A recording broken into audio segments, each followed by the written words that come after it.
Yan, may nauna sa amin, sa dati naming pwesto. Ha?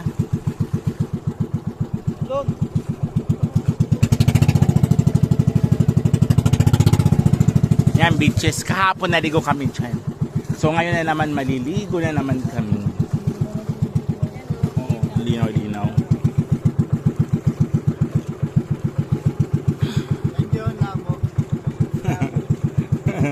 Linaw nga eh.